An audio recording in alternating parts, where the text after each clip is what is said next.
Castro. Kasi si Atty. Claire Castro may sinasabihang bobo eh. Oh, Ipangalanda ka na bobo. ha? Bobo ka. Yan kasi ang mahirap sa isang vice presidente. Ay naku, yung vice presidente pala ang sinasabihan.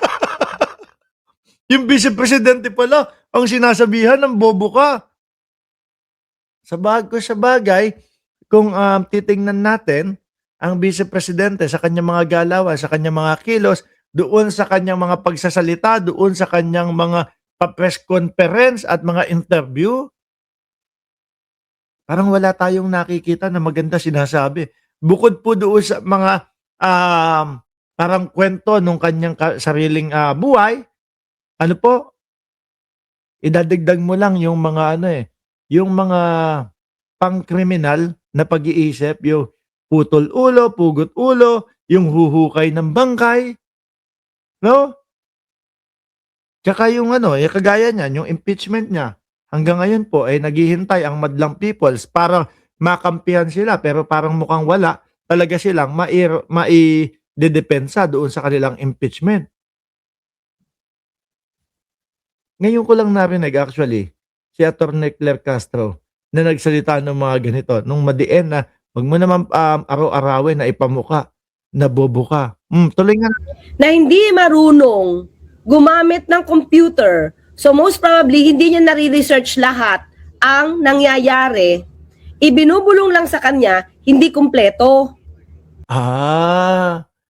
Tingin ko po ito yung sagot ni BP Sara na kaya daw po nagkakagulo ang bansang Pilipinas ay dahil daw po kay Pangulong Bongbong Marcos.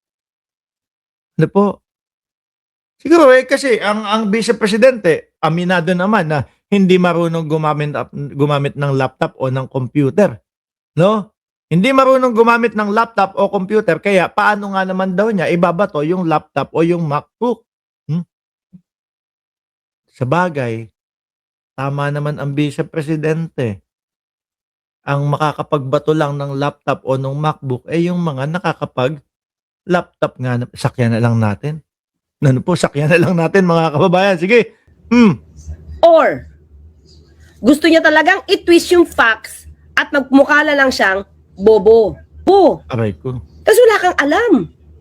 Para pong mga DDS din, alam nila yung mga pangyayari, alam nila yung tama at mali, pero dahil po sa pagiging panatiko sa mga DDS, pagiging panatiko dito sa kampo ng mga Duterte, kahit alam nila na mali yung sinasamahan nila at pinapaikot at inuutulang sila, patuloy silang naniniwala.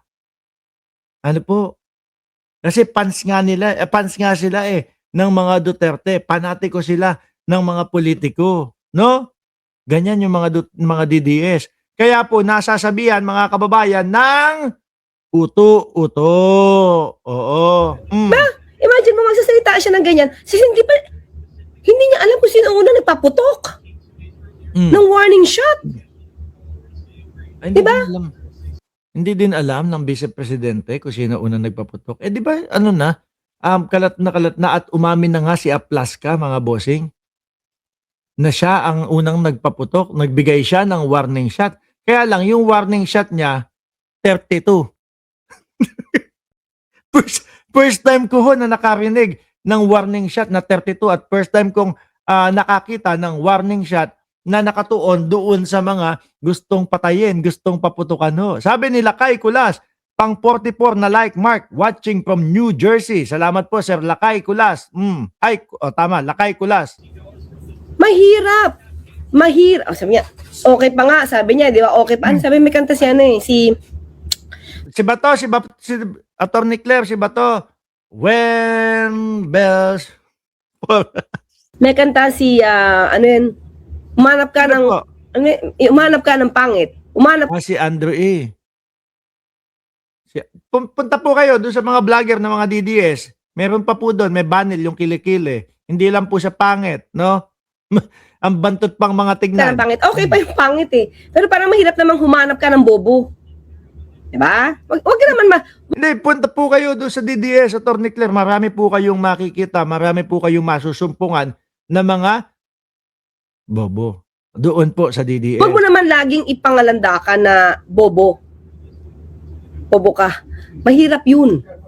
Diba? Oo nga. Hindi, sa mga DDS naman po, Atty. Claire Castro, mukhang normal na po yung pagiging bobo. Mukhang okay na po, tanggap na po nila mga kababayan, no?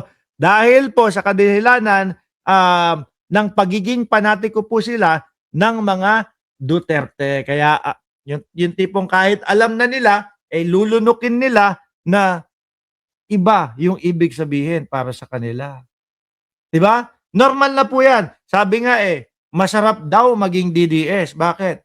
Yung bobo ka na, hindi mo pa ang gulo.